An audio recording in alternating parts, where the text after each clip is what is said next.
안녕하세요. 저는 올해로 34살에 결혼한 지 6년 차가 된 여자입니다. 남편과 저 사이에 아이는 아직 없어요. 공사 현장에서 일하시던 아버지는 제가 초등학교에 입학하던 해에 일터에서 사고로 돌아가셨습니다. 그 뒤로 쭉 엄마와 단둘이 자라오게 되었어요. 평범한 주부였던 어머니는 혼자 몸으로 저를 키우시느라 고생하셨어요. 그냥 평범한 아이였던 저에게 어떤 기대를 하셨던 건지 고향의 제취자리를 알아놓으셨다는 할아버지의 말에도 엄마는 저의 교육을 이유로 시골로 돌아가지 않으셨습니다. 그 고집 때문에 엄마는 다른 친척분들과도 연을 끊고 살아가시게 되었어요. 갖은 고생 다 하시면서 저를 키워주셨고 저도 그 기대에 부응하고자 서울대는 아니지만 서울에 있는 명문대에 입학을 할 수 있게 되었습니다. 그때까지도 나아지지 않던 가정 형편 때문에 대학교 입학을 포기하고 저도 취직 전선에 뛰어들고 싶었었지만 엄마는 제가 좋은 대학을 졸업하면 더 좋은 기회를 가질 수 있다고 하시며 제가 회사에 취직할 때까지 저를 도와주셨어요. 유난스러운 부분이 있었지만 반대로 생각하면 정말 저만을 위해 살아오셨다고 해도 과언이 아닐 정도로 저와 관련된 일이라면 모든 일에 엄마는 발벗고 나서주셨고 저에 대한 기대를 저버리지 않았습니다. 그런 친정엄마와 저는 정말 애틋하게 지냈습니다. 정말로 남들보다 뛰어난 것 하나 없는 저였기 때문에 대학교를 졸업하고 평범한 회사에 취직하게 되었지만 취직이 결정된 그날에 엄마와 서로 부둥켜 안고 하루 종일 울었습니다. 그렇게 저를 아껴주시던 어머니를 2년 전에 잃고 말았습니다. 엄마를 잃은 충격보다 그로 인해 벌어진 어이없는 사건에 대해서 한번 이야기를 해보려고 합니다. 남편은 제가 회사를 다닐 때 만나게 되었습니다. 동갑내기라 그런지 친구 같은 모습이 참 좋았던 남편은 서글서글한 그 성격에 제가 사랑하는 친정엄마에게도 너무 잘했습니다. 집에 여자만 둘뿐인 걸 알게 된 남편은 발벗고 나서서 저희 모녀를 참 많이 도와줬어요. 저는 남편에게 많은 호감을 느꼈고 그렇게 1년 정도의 연애 기간을 보내고 결혼을 하게 되었습니다. 저희 집이 사정이 좋은 편은 아니었지만 그렇다고 남편의 집과 비교했을 때 엄청나게 큰 차이가 나는 정도는 아니었습니다. 남편이 모아둔 돈과 시댁에서 돈을 어느 정도 해주셔서 대출을 끼고 서울에 집을 구해서 신혼생활을 시작하게 되었습니다.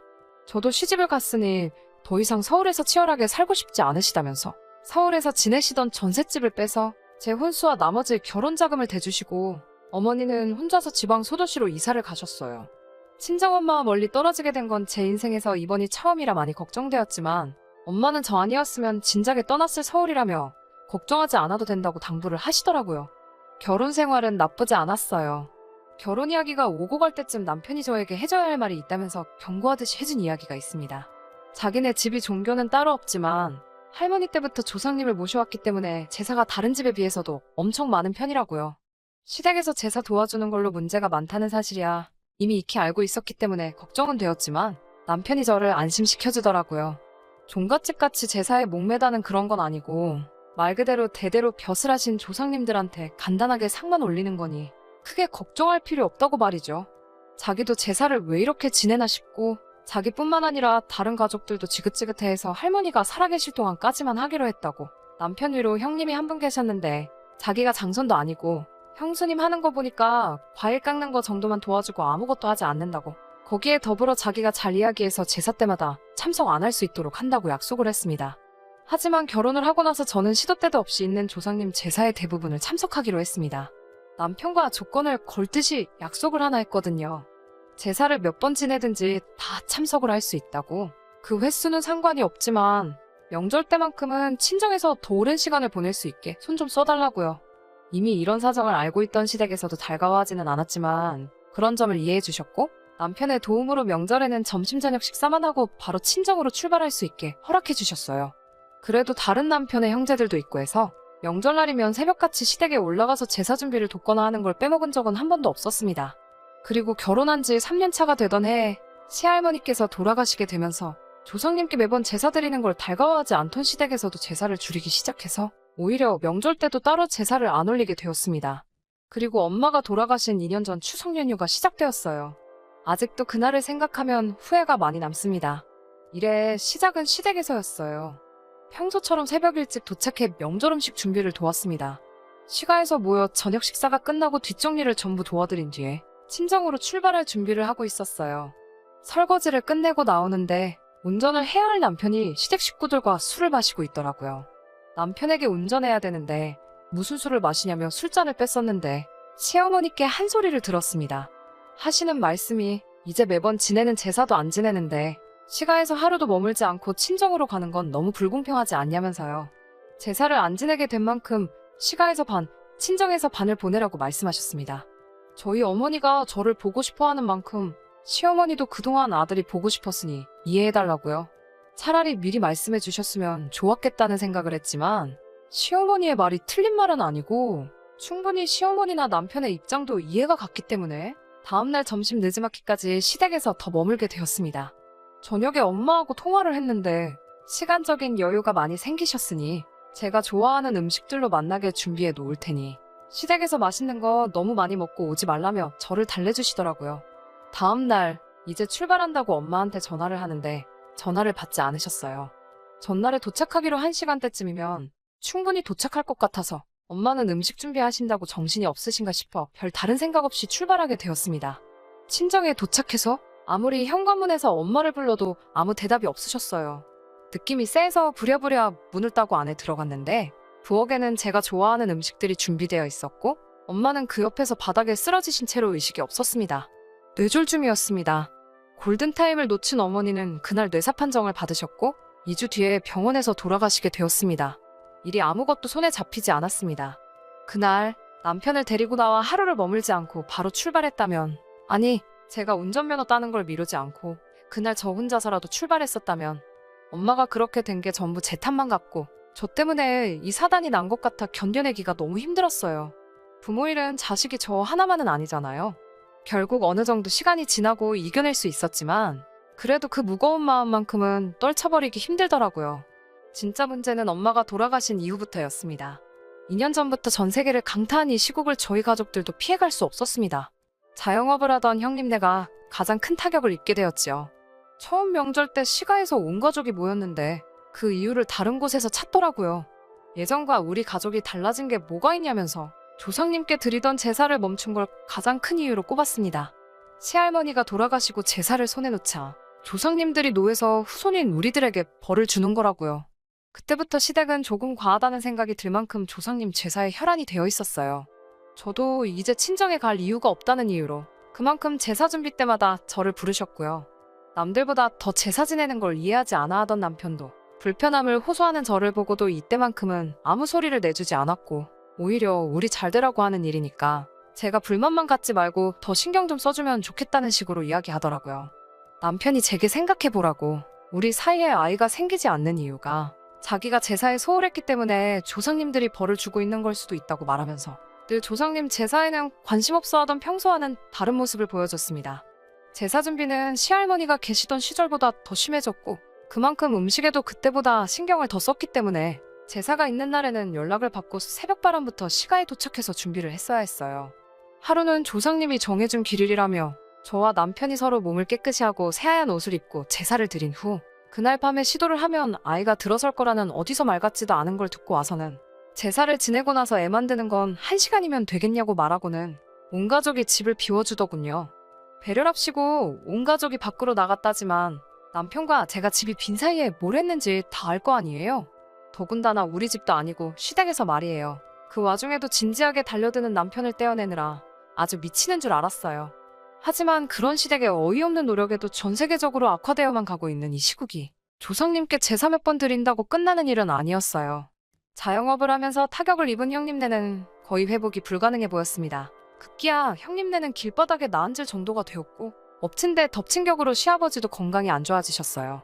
남편과 저 사이에 아이는 당연히 생기지 않았고 거기에 더불어 남편의 회사에서 인원 감축을 준비 중이라는 소문까지 나돌게 되었죠. 제사에 큰 의미를 두지 않는 남편도 이때쯤부터는 역시 그동안 제사를 안 드려서 그런가? 하면서 자신 없는 모습을 보이더라고요. 그러던 어느 날 갑작스럽게 시댁에서 연락이 왔어요. 제사가 있다고 해서 남편과 둘이 시가에 방문을 했습니다.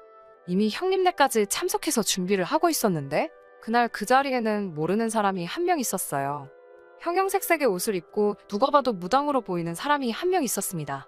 그 사람은 들어오는 저를 보고는 가까이 다가와서 다짜고짜 인연이냐? 라고 말하며 제 얼굴에 손에 쥐고 있던 쌀을 뿌려버리더니 악기는 물러가라 하면서 요란하게 굿을 시작하더라고요. 저는 어안이 벙벙해서 그 장면을 그대로 보고만 있었는데 어디서 구했는지 제사상에 올라와 있는 우리 엄마의 사진을 보고 정신이 번뜩 들었습니다. 그 무당은 이리저리 돌아다니면서 혼잣말로 계속 짓거려대다가 다시 어디서 쌀을 한 줌 집어와서 엄마 사진에 뿌려버리더니 쌀이 가득 담긴 바가지를 제사상 앞에 올려놓더라고요. 그러고선 제 손을 잡아 끌고 와서 저보고 엄마 사진 앞에 놓아둔 바가지를 밟아서 어서 깨부수라고 하는 거 아니겠어요. 그래야 엄마가 구천을 떠나 좋은 곳으로 가신다고요. 저는 도무지 이게 뭐하는 짓인가 이해를 할 수 없어서 이게 다 뭐하고 있는 거냐고 있는 대로 소리를 질렀지요. 우리 엄마 사진이 여기 왜 있고 이게 지금 뭐하는 거냐며 한참을 화를 내고 있으니 시어머니가 제 팔을 잡아 구석으로 끌고 가서는 설명이랍시고 한다는 말이 저분이 아주 용한 분이신데 집안에 생기는 우환들이 다 저희 엄마가 혼자 돌아가신 게 억울해서 성불하지 못하고 구천을 떠돌면서 시댁에다가 복수를 하고 있는 거라고 다 저와 제 남편이 잘 되게 하기 위해서 하는 거니 저보고 빨리 시키는 대로 하자고 저를 설득하더라고요. 어이없어서 남편을 쳐다봤는데 항상 제 편을 들어줬던 남편도 이게 별다른 의미가 있는 게 아니라 장모님 좋은 곳으로 보내드리려고 하는 거니까 나쁜 쪽으로만 생각하지 말라며 오히려 저를 설득하는 게 아니겠어요? 남편의 그런 모습에 화가 또 나서 넌 이걸 다 알고 있었는데도 나한테 아무 말도 안 한 거냐고 화를 냈더니 고개만 숙이고 아무 대답도 못하고 있더군요. 아무리 엄마가 그날 돌아가셨다는 게 천명이었고 거스를 수 없는 일이라고 한다고 해도 이건 해도 너무한 거잖아요. 그동안 엄마가 돌아가신 것에 대해서 저는 항상 저의 부족함을 탓했지. 그날따라 하루를 더 머물게 한 시댁의 잘못이라고 생각하거나 그때 왜 그랬냐며 시댁을 탓한 적도 한 번도 없었거든요. 그런 것도 모르면서 이젠 우리 엄마를 집안을 말아먹게 만드는 악귀 취급을 하면서 퇴치를 해야 한다고 하는 개소리를 듣고 있자니 그 순간 저도 눈앞에 보이는 게 하나도 없더라고요. 그 길로 저를 붙잡는 시어머니를 뿌리치고 제사상부터 구판까지 하나둘씩 전부 뒤집어 엎어버렸습니다. 고래고래 소리를 지르면서 그 대단한 시댁 조상들 욕을 하기 시작했어요. 니들 조상이 얼마나 대단한 사람들인지는 모르겠는데 우리 엄마 귀신 하나를 당해내질 못해서 무당까지 불러다가 구판까지 버려야 되는 거냐고 엄청난 조상들 났다고 깽판을 부렸어요. 제가 난동 부리고 있는 걸 멀뚱멀뚱히 구경하고 있는 무당한테도 다가가서 바가지에 담아놓은 쌀을 그 사람한테 뿌려버리고 당신이야말로 번지수 잘못 찾았다고 진짜 용한 사람이 맞냐고 한마디 했죠. 진짜 악기는 우리 엄마가 아니라 그깟 제사 몇 번 건너뛰었다고 후손들 하는 일도 망하게 만들고 아이 한 명 보내주지도 못하는 저 사람들의 조상들이야말로 악기지 애꿎은 우리 엄마 건드리지 말라고요. 한참을 시댁을 뒤집어 엎고 나서야 혼자서 밖으로 나왔네요. 제 눈치 보면서 쫓아오는 남편에게도 따라오지 말라고 소리치고 시댁을 뒤로하고 엄마가 혼자 지내던 엄마의 집으로 돌아왔습니다. 회사에는 사정을 이야기하고 휴직을 하고 있는 상태고 결국 남편과는 이혼 절차를 밟고 있는 중입니다. 집도 남편이 해온 거니 그 집에 채워놓은 혼수만큼만 다시 돌려받는다면 더 이상 바랄 게 없겠네요. 저는 이 결혼 생활로 많은 것을 잃었긴 했지만 새 출발을 해보려고 합니다. 그 사람들에게 일말의 양심이라도 남아있어 진정한 사과를 했으면 아무 일도 없었던 척 다시 돌아가 볼까도 했지만 그날 이후로 따로 아무 말도 없는 시댁과 남편에게 돌아가고 싶은 생각이 하나도 없어요. 계속 그렇게 조상님만 찾으면서 살고 있겠죠. 구판까지 버렸어도 조상들한테 정성이 부족했는지 남편은 결국에는 회사에서 정리해고를 당했다네요. 건강이 안 좋아지셨던 시아버지는 아무 일 없었지만 시어머니가 결국엔 유행병에 걸리셨다는 소문을 들었어요. 형님네 가게가 망한 건 말할 것도 없고요. 혹시나 이 사연을 들으시는 분들 중에 조상님을 모시는 분들이 계시다면 제가 그걸 비하를 할 의도가 있다거나 한 게 아니니 넓은 마음으로 이해해 주셨으면 합니다. 그리고 새로운 삶을 시작할 저도 응원해 주세요. 긴 이야기 끝까지 들어주셔서 감사합니다.